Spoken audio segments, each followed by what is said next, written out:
मयत सरपंच संतोष देशमुख यांची 9 डिसेंबर रोजी निर्घृण हत्या झाली.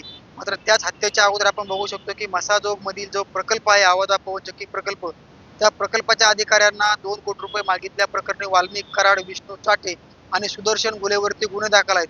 मात्र एक विशेष अपडेट म्हणावी लागेल की वाल्मिक कराडवरती ज्या खंडणीचा गुन्हा आहे त्या खंडणीच्या गुन्ह्यामधील वाल्मिक कराडची CID पोलीस कोठडी संपली. मात्र त्याच वाल्मिक कराडला आता मोका अंतर्गत जे आहे ते गुन्ह्यामध्ये अटक करण्यात आली आहे आणि कोर्टामध्ये बीडच्या न्यायालयामध्ये प्रेझेंट करण्यात आलं होतं. मात्र धक्कादायक खुलासे जे आहे ते तपासामधनं समोर आल्याची माहिती समोर आलेली आहे.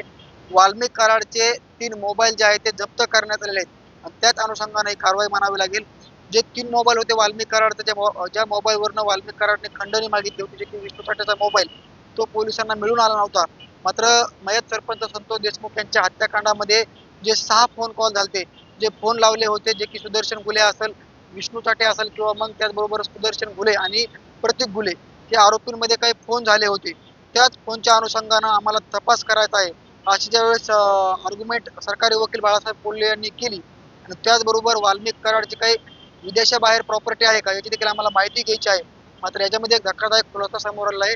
जे 3 फोन झालते त्या 3 फोनमधील एका फोनमध्ये सिम कार्ड जे आहे ते अमेरिकेमध्ये रजिस्टर केल्याची माहिती समोर आलेली आहे. आपण बघू शकतो की वाल्मिक कराडकडे 3 फोन होते, ते 3 फोन देखील पोलिसांनी जप्त केले. मात्र त्याच्यामधील एक फोन होता, त्या फोनमध्ये एक सिम कार्ड होतं, ते सिम कार्ड अमेरिकेमध्ये रजिस्टर झाल्याची माहिती, ही धक्कादायक माहिती म्हणावी लागेल, ती समोर आलेली आहे. वाल्मिक कराडने जे फोन वापरले होते त्या फोनमध्ये जे काही सिम कार्ड असतात, त्या सिम कार्डमधील एक सिम कार्ड अमेरिकेमध्ये आहे असं तपासामध्ये जे की आयो आहेत अनिल गुजर यांच्या तपासामध्ये समोर आलेलं आहे. याच्यावरूनच आपण बघू शकतो की ज्या अर्थी जे की वकील आहे सरकारी वकील बाळासाहेब कोल्हे यांनी स्पष्ट केलं होतं की आरोपीची आम्हाला विदेशाबाहेर काही संपत्ती आहे का याची चौकशी करायची आहे. त्याचबरोबर वाल्मिक कराड त्यांनी आणखी काही प्रॉपर्टी गोळा केली आहे का, आणि जे फोन आहेत ते 3 फोन वापरले होते त्या संदर्भात देखील आम्हाला माहिती घ्यायची आहे. ते सिम कार्ड कोणाच्या नावावरती आहे, ते सिम कार्ड कुठले आहेत, कुठून वापरलेले आहेत, त्याचबरोबर ते कोणाकोणाच्या नावावरती आहेत का, वाल्मिक कराडच्या नावावरती आहेत, त्याची संपूर्ण माहिती जी आहे ते आम्हाला घ्यायची आहे. त्याच अनुषंगानं वाल्मिक कराडचा 10 दिवसांचा PCR मागितला होता. मात्र वाल्मिक कराडला 3 दिवसाचा PCR मिळाला.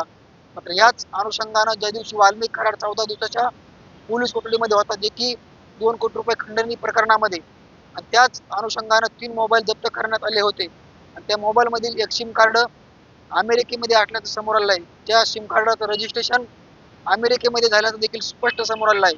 जे की मयत सरपंच संतोष देशमुख यांची हत्या, 2 कोटी रुपयाची खंडणी आणि अद्यापपर्यंत जे की आपण बघू शकतो की खंडणीच्या प्रकरणामध्ये 3 आरोपी आहेत, सुदर्शन घुले, विष्णू चाटे आणि त्याचबरोबर वाल्मिक कराड.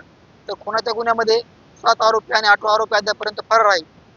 मात्र नमूद एक बाब करावी लागेल या ठिकाणं, जे वाल्मिक कराडचे 3 फोन कॉल किंवा 3 फोन आहेत हे जप्त करण्यात आलेले आहेत आणि याच फोनमधनं जवळपास 6 फोन त्या आरोपींना झाले होते आणि त्याच्याच अनुषंगाने आपण बघू शकतो की जो एक फोन आहे त्या फोनमधलं सिम कार्ड अमेरिकेमध्ये रजिस्ट्रेशन केल्याचं देखील धक्कादायक माहिती जी आहे ते समोर आलेली आहे.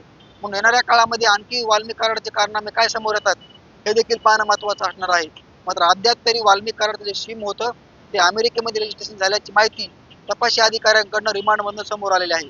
मुंबई त्यासाठी योगेश काशीद, बीड.